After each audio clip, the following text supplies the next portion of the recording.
Do. So now I'm singing all the time on the show. There's a welcome for you, folks. There's a welcome. Do, do, How do, you do. doing? I do have to say, I do feel like I'm in a little bit of a goofy mood today, and I don't know where that's coming from, but Maybe your purple hair. yeah, and that was a thing because, my Estuardo is like in Greece and Turkey and all of that, and so I had to let one of his people do it, which gives me anxiety big Just time, let but go, Julietta. Just let go. I know. So anyway, I've been having this thing lately. Well, actually, it's come up a lot, and I just want to like talk about it and get it off my chest. Hash it out. Hash it out. The whole spirituality ride. Sometimes what it comes up for me is like, oh, I'm not as far along the path as you are.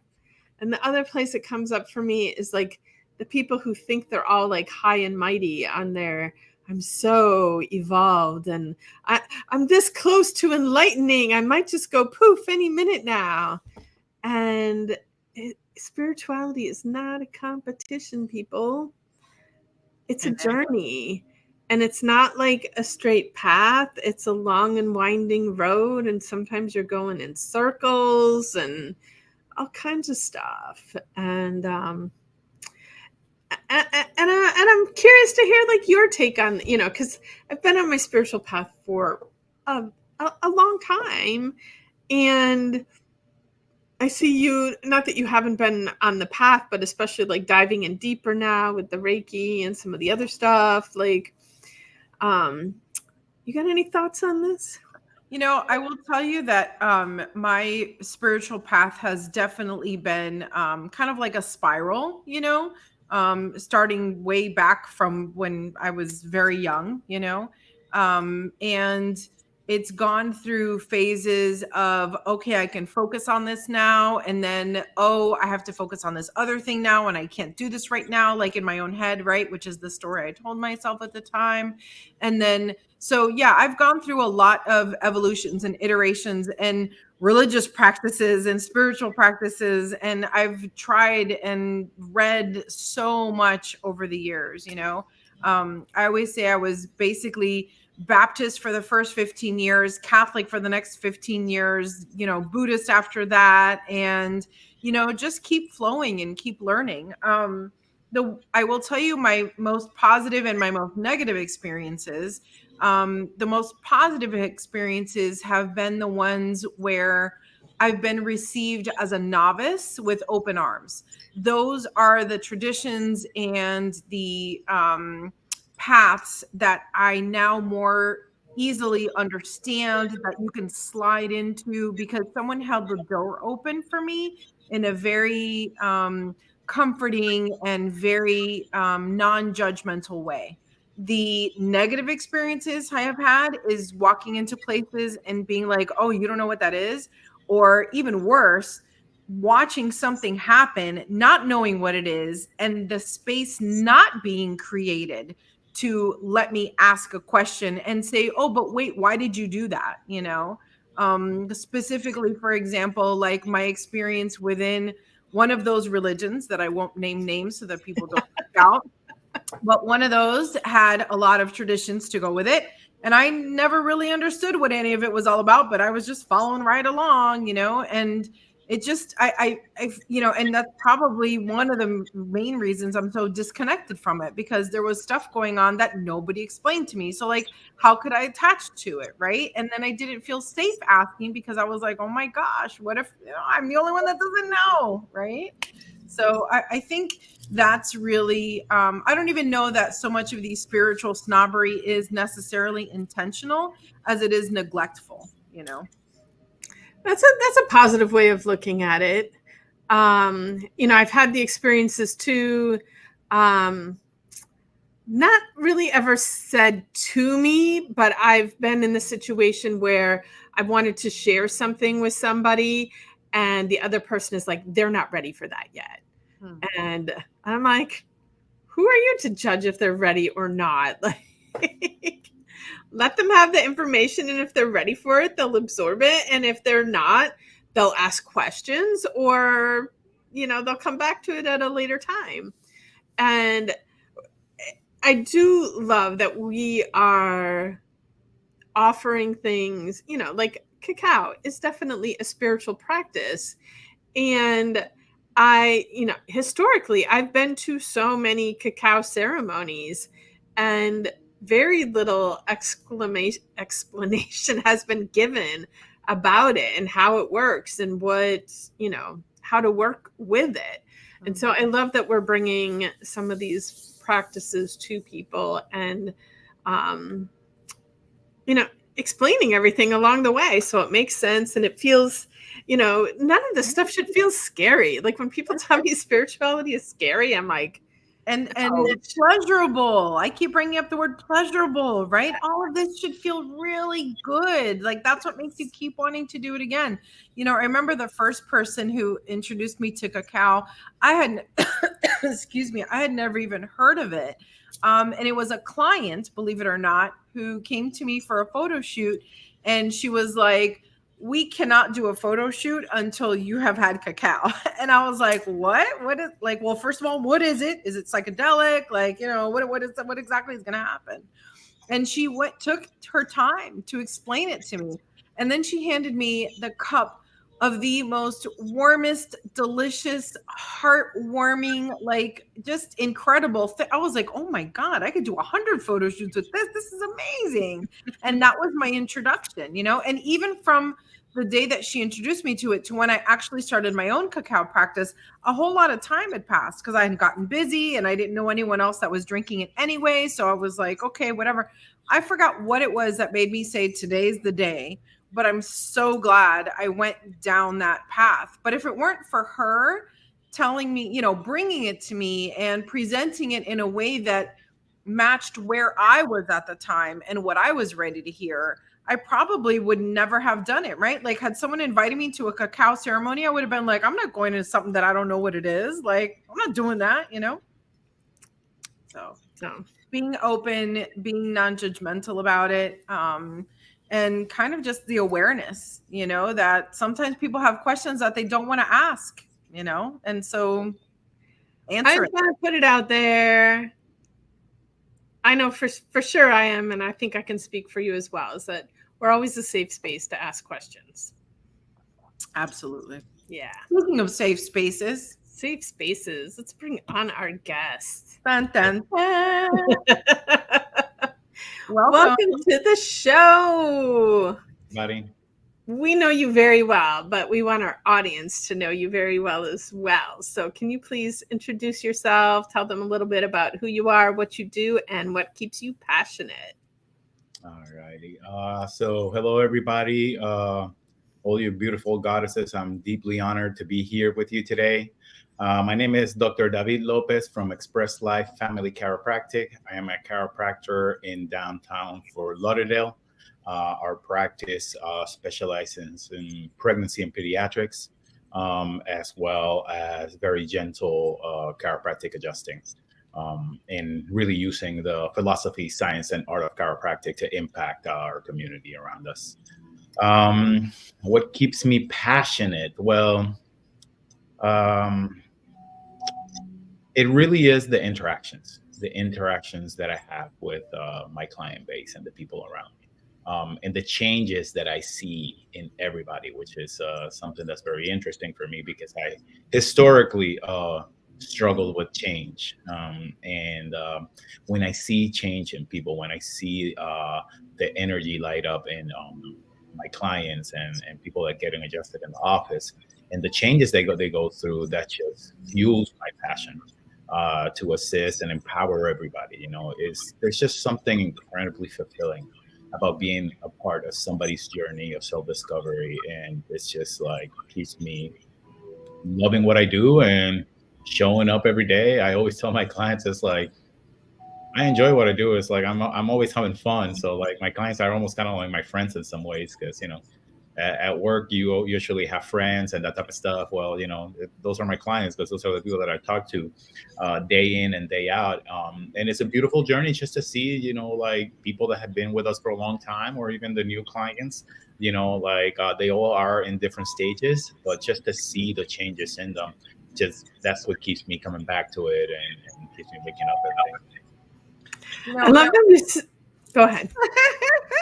Okay, me first this time. So I will say, I don't know if you even know, like, and I don't know if you mentioned this already, but David practices with his wife, Elaine, and the two of you really have had such an impact on me and my family personally. And if, I'm always quoting you guys, and I don't know if you know this or if you listen to any of our stuff, but I really am constantly talking about you guys. And there's a couple of things that honestly, I just want to gift you this knowledge so that you know what I've been saying. Because one of the first things that you said that was so profound to me was you were giving a talk about symptoms and, taking Tylenol or whatever. And you were like, okay, but you're turning off the alarm. You're not putting out the fire. And when you said that, I was like, oh my God, mind blown. Like I had never even considered that. It was just so powerful. And little things like that over the years, like you guys just drop these nuggets constantly. Like, I guess what I want to share is that it's not just the business of what you're doing, it's the growth in the community that you're creating, I know that my kids, Aiden, right? Like he knows my son. They've been going since they were little. And a while back, Aiden was like, Mom, I think I need to go to the chiropractor. And I'm like, you do? What's wrong, buddy? Does something hurt? I'm like, ready to mom diagnose, jump in, right? And he goes, no. He goes, I feel good. I just want to feel like really good, And how great for him that when he thinks of feeling really good, he thought about chiropractic care. Like, that's incredible. So kudos to you guys. Yeah, and that's really heartwarming for when we see that, and when we see families that are connecting and they're happy and they're evolving through chiropractic care. It takes time, right? That expression of him didn't happen overnight, and not only that, I commend you for being such a great mom that not only took your kid to chiropractic care, but also like really took it upon yourself to create the best human being that you can, and it's an ongoing process. So I always tell to my clients, yeah, this is a way, this is all part of it. We have to engage in all parts of it when we're raising kids, and the proof is in the pudding, because I've been raising a little baby for the past couple of months now. It's just a year and a half and some change, and it really like shines a light into that journey for me. To really see it in my child day in and day out has definitely given me a greater perspective, especially with dealing with children and families, because I'm also a part of it now. And that's definitely given me like a bigger tool to see a bigger, like I want to say lens to see the whole thing. There were a couple of things you talked about that as a physical therapist really struck me. One being, you talking about your clients become your friends. And, in my practice, I see that as well. But it's something, I don't know if this is true in the chiropractic world, but like we were taught, like, we are not to have personal relationships with our clients. Like you have to keep very firm boundaries, and, you are the practitioner and they are the patient, and these lines cannot be exactly. I'm like, I even remember way back in the day, it was like a big thing in the office that one of our therapists started having feelings for one of her patients, and they actually like went out of their way to get a new therapist for the patient. And I mean, like, okay, if that's what everybody wants and to be comfortable with that, okay, fine. But part of what makes, I think, your care and my care so special is that Like, we really truly care about the people that are on our tables, and we need to have relationships with them, and that's part of what makes the work so special. Well, I think that one thing with that is that obviously in the training, right? They are training us to be, a standard, right? A standard of care, right? And I understand the value of it because it's really easy, and most people may not realize this, but it's really easy for a practitioner to get sick, right? It's something that we don't often consider, is that a practitioner can get sick, and it can get sick from your situation. I didn't want to curse the person. Mhm. But definitely, when we're dealing with all these symptoms that people have, when we're dealing with the diseases that people are going through, it's a hard experience. I experienced it myself when I was younger. I was in a lot of pain, and that's what brought me to chiropractic. And I can tell you that it's very disheartening. And very often we look at doctors, we put them in a pedestal, right? We put them in a, like they're like something way beyond us because they went into college and they pass all these tests and they have so much knowledge in there. And yeah, there's a part there.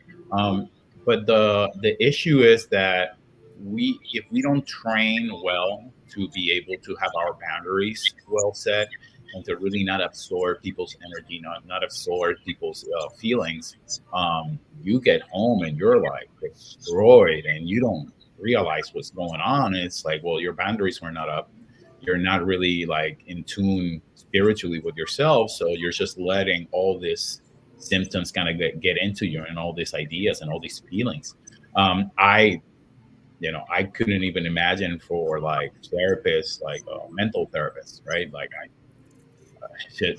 it's way harder for me to deal with a client that just kind of starting over, like actually like talking through their case. I'm explaining everything. That's a lot harder on me than actually the adjustment that I do on the table. The adjustment is for more the fun stuff for me. I enjoy that part. The other part, you share a lot of information, a lot of energy, and it goes through you. And sometimes I go through a day when I'm adjusting all day, and I'm like, boom, boom, boom, and I get out of there, and I'm energy, and I'm excited. I have my boundaries set up. I'm great. Now, then I have another day when I'm doing report findings, new clients, reassessments, which means that I'm doing one-to-one conversations with my clients. We're going through their struggles, through their successes, and just sometimes it's success, sometimes it's struggles.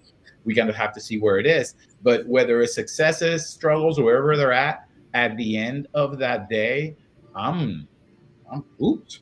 I get home and I'm exhausted. And then I really have to look at myself and see, okay, well, what's where am I with these boundaries? Where am I doing that? So I think that the educational process, they're trying to protect you from that. They're not really understanding this. They're not really understanding that there's a way to get boundaries with people and still become a human being with them. Because I think that that's what's going to get us to healing quicker. If I am a robot that's just giving you symptom relieving things, and I'm just kind of giving you, well, this one didn't work, let me give you another one. Let me give you this one. Okay, that didn't work, let me give you another one. Let's see if this one works. Then like I'm not tuning in with them. I'm not being real. I'm not being a human being. And I think the big part of healing is that we are all interconnected, and that creating that connection with people actually sets the stage for healing to occur. That's why we look for practitioners, and that's why I always tell my clients, it's like, listen, I may not be the chiropractor for you. You may not like me, you may not like my beard, or you may not like the way that I talk. That's okay. I'm not here to be liked by everybody. There's a lot of people that are going to like me, right? And those are the people that I want in my practice because I can help them. If you don't like me, it's going to be really hard because I put a lot of work into it. I put a lot of work into your case, and I want you to do well. But at the end of the day, healing is up to you. It's up to us. So I can guide you, I can show you the door, but you're the one that has to go through it. So I think that there's a big discrepancy when it comes down to practitioners really understanding, okay, that's what we learned at school. That's great, but we are human beings and we have to be humans. We chose to be here in this profession. Let's actually give everything that we can. I think it's so powerful what you're saying, and I had a personal experience of that when I was when I was teaching high school English. I had no idea what protection was. I didn't know how to not become overly involved in my kids' lives and take all of that home. So imagine I would see 200 kids a day, and I would take home 200 energies a day. So by the end of the day, you're absolute trash, you know? I hear you. Like that mental exhaustion is like it'd be way easier to be digging ditches than it is to sit there and have that energy exchange back and forth like that. Yeah, When you're there's people that I when don't. Sorry, there's people that I don't envy. It's teachers and personal trainers. you're Wow, But I will tell you, when I start, you know, and again, you guys, honestly, you and Elaine were the first ones to really point out to me about protection practices and things like that. But, you know, it was recently solidified when I was doing all my Reiki work. And, you know, step number one is build this protection around yourself, you know, and I found that the more I put a conscious energy into that, the more I'm able to show up for my clients, right? Because I'm not scared of hearing their stories because I'm afraid I'm going to absorb it. Now I approach my things more like I know that I can hear everything that you have to tell me and be here for everything and be your, you know, the person to hold that space for you because I know I'm protected, because I know I'm not going to absorb it, you know? And that's a really big, important part of healer self-care, right? I mean, that's how you guys get through, isn't it? Yeah, absolutely. And I always tell my clients, it's like I don't just get adjusted, right? I get adjusted very frequently because I'm under incredible amount of stress just being. Oh, sorry. Just being in, just seeing so many clients, and you know, I work out five times a week, and I'm always kind of I got to do it for my physical ability. That being said, just really concentrating on the energy part of it. It's really where it's at. I had to practice very much like going to the gym. Historically, I was not a very connected human being. You know, definitely growing up, I was not a very connected human being. I didn't understand this world that I was introduced to, thanks to Elaine, right? Thanks to my wife, who really like stirred me and moved me down that area. And it was really when I met one of my mentors, Dr. Susan Rossi, that I was able to really access those higher levels of consciousness. And you know, she was a goddess. I mean, may she rest in peace. I mean, she was definitely a goddess, and like she was, I think, the real first person that saw completely through me, right? And got like really into there. So when that happened, it was a big explosion for me because I was always more of the rational minded type of person.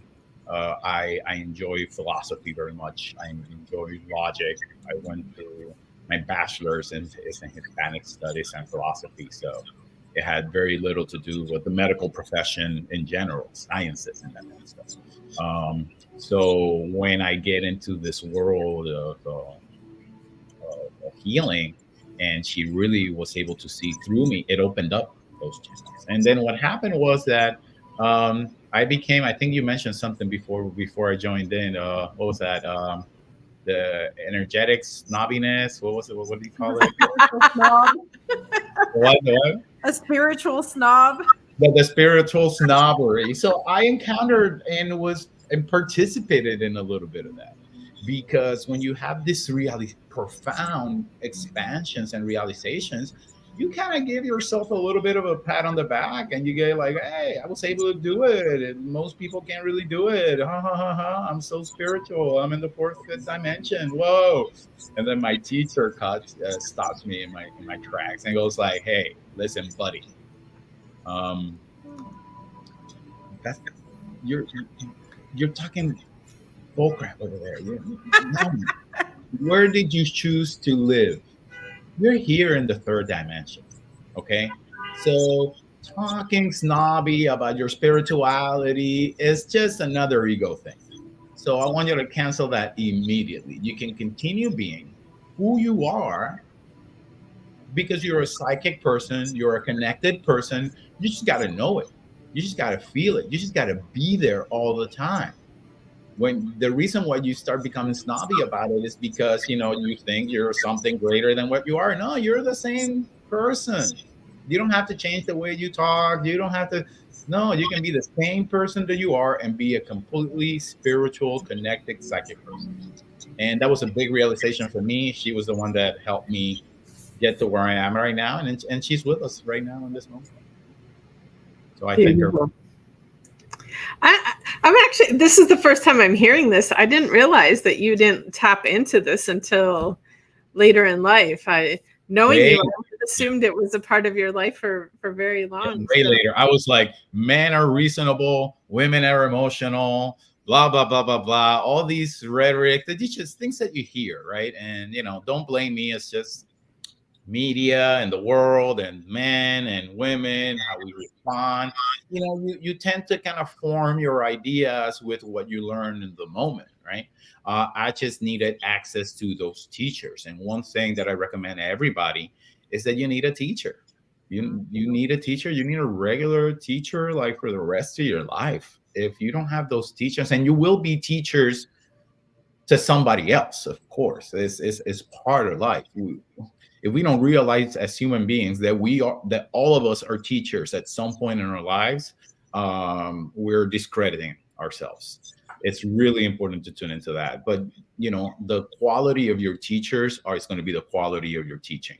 And I strive to really find amazing teachers that I continue to talk to, and so they support me in this journey so that I can support everybody else. Yeah.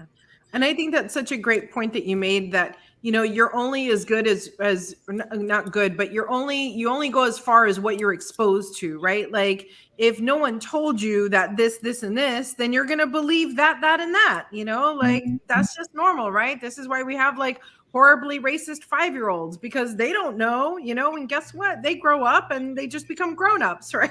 Like, so someone has to be there to tell you. And I love that your mentor called you out on your shit. You can curse on this show, by the way. You can say whatever you want. But that someone loved you enough to say, look, man, focus, wake up. What's going on, right? Like, how beautiful is that, Yeah, she did like this. She kind of did like this in front of my face, and it was like, whoa, what is this? Like somebody shaking your hand in front of you, but no, it had a powerful experience for me. So yeah, it was amazing. And tell me, obviously, like, you don't even realize what an example you guys are setting, because, I just talked about Elaine the other day. Oh, I know. We were giving a talk, Juliet and I was like, there's this one friend I have, and she's always on social media, and her husband are out there traveling and living their best lives. And every time I see her, I'm like, damn it, she's happy again. How the heck do I get I want to be happy like that. Like, look at these guys. They're just having so much fun. So it's like, even by just existing, we are examples and teachers and inspirations to others, And now with your daughter, well, that's like super amplified. Wait till she looks at you the way you look at someone else. Listen, she's the new teacher. Oh, yeah. She's the new teacher. She came to teach me. Every day she teaches me something. She's only a year and a half. She's only a year and a half. Yeah. She's definitely a special child. I'm sure every parent says the same thing about their child. But you can tell, like, there's just something special about her. We were in the pumpkin patch yesterday, and everybody kept stopping to see, like, oh my God, look at this girl. And it's like, hey, girl, check. Have you seen this? And it's like, and for us, it's like, wow, because that's what we see every day. But when other people see it, there's definitely a high level of energy. I don't know. She seems to be a pretty old soul.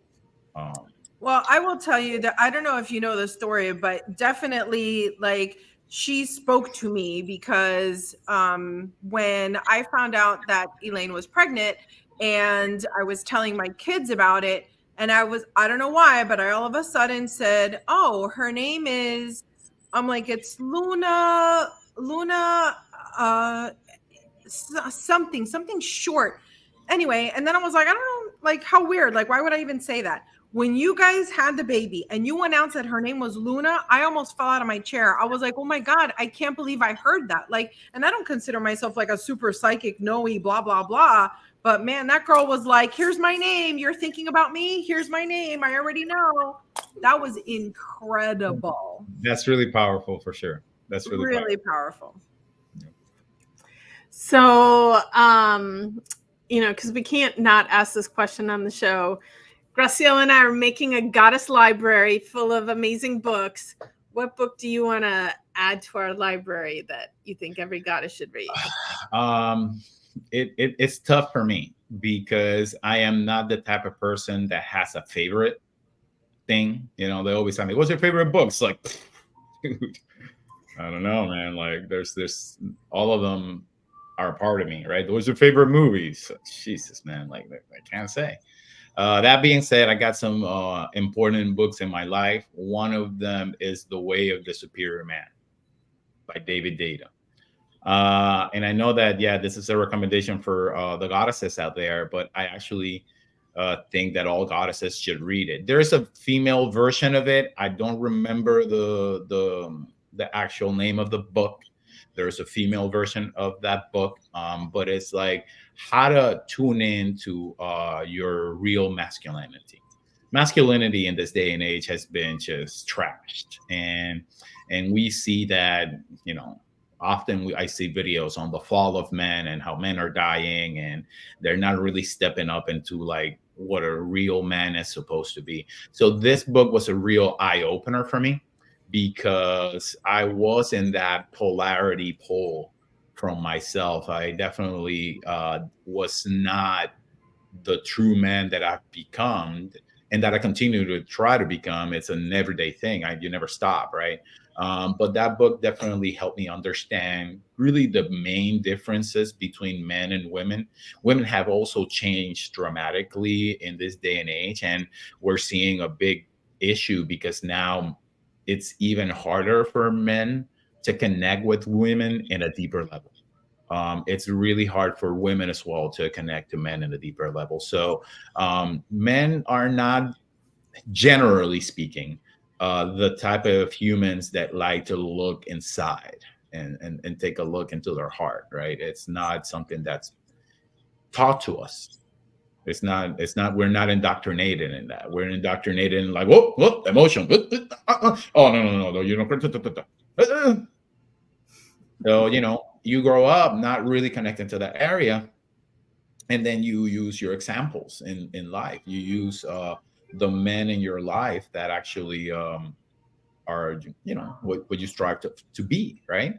And it's not always the greatest. So it's really important that men learn to really like look deep within them. But the problem is that we need a guide. We're not going to do it. And the other problem is that it can not be your wife either. Yes, the wife is the guide. So Elaine was the one that brought me to my teacher, who is the one that recommended this book. Okay. So inadvertently, Elaine was the one that led me to where I needed to go. And it really took something from her to be able to recognize that I had the capacity to become the man that I wanted to become. She had to see it, and she had to know that she really had to give me a chance, because at that point we probably would have broken up had she not steered me into that, looking at myself. And it's really thanks to my teacher that we ended up, I think we're going on 18, 19 years. She'll kill me. I don't, it's something around those. Close to 20. Close to 20. So, but it was really, that's what keeps me staying with her. They say marriage is forever. Well, no, marriage is forever, but you choose to do it every day. Tomorrow I can say I'm getting a divorce, right? So it's an everyday decision. And the reason why I keep deciding to stay with her is because number one, the amazing human being that she is, and also how she's led me to become the person that I am. I love so much about that whole conversation. I think it is important for for women to understand like what a man operating at his highest can be. Because what's happened out there in the world right now, like most of the masculinity that we see out there is not what it is in its highest essence. And the same thing for women. Like I got some feedback the other day that, you know, because there is a lot of talk about the toxic masculinity that's out there. And it really is not a judgment on men at all. It's a judgment on the situation. And when we can all have a better understanding of what sacred masculinity looks like and what sacred femininity looks like, and this also doesn't really have anything to do with men and women, you know, those are the genders. Masculinity and femininity are the energies, and we all have both of them. And balance also does not mean 50-50 to you people out there, but we need to create that balance in us of those highest qualities so that we can be ourselves. And when we as women understand better what that true sacred masculinity looks like, then we can support the men in being their higher selves, and vice versa, if you also understand what. Absolutely, because in the case of men, right, you know, we have things that we look for in women that are like, you know, imposed upon us, right? What we don't realize is that it's they say behind every man there is a great woman, right? There's like this is saying that it's like really the woman is actually your channel to become who you're going to be, because we need that guidance to really become an amazing man. You need that guidance, and usually it's in the form of your partner, and it really is because we kind of gravitate to our mothers, right? We gravitate to mom, you know, and this goes for both men and women, really. You know, mothers are those creators, right? So we're always kind of going to gravitate in that realm. So having a partner that supports you in everything that you do and helps you become better, and also calls you on your shit, because you know you need to be able to be called on your shit peacefully, gracefully, you know, just enough. Because if you push a man against the wall, you know, because they say between the sword and the wall, they're just going to fight back. They're just going to react. But if you know how to lead them, if you can become that that goddess that can help guide the men, because we are attracted by the goddesses. We look for that. And then if a woman can get into that space, she barely has to do anything. She just has to be who she is, and and she's guiding us. You know, we're holding onto that rope and getting to that sacred masculinity as well. So, you know, that book really helps put it into perspective for both men and women. So I recommend this book for both men and women to read. In the case of men, to learn a little bit more about themselves. In the case of women, to learn about their men and how to lead them into who they're supposed to be. The other thing, I'm like, we're close on time here, but the other thing that I think you said that's so important that I want to make sure that nobody missed it is, you know, you were talking about yourself and that your relationship makes you better than who you are, but it also has to go the other way, that you make her better than who she is. And I think that is so important in any relationship, whether it be a romantic relationship, a friend relationship, a business relationship. If, you know, I look at this with Graciela and I feel like Graciela makes me a better person than I am without her. And I hope that she, on some level, feels that I make her a better person than she is without me. 100%. 100%.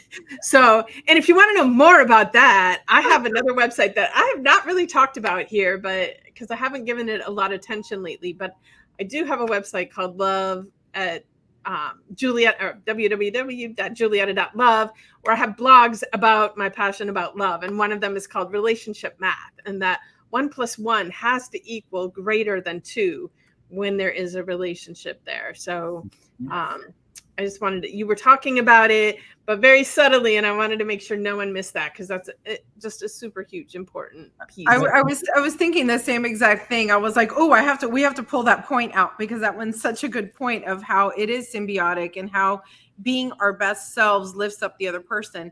And I also want to add another layer to this conversation, and I know we're doing a time thing, but this is so worth it.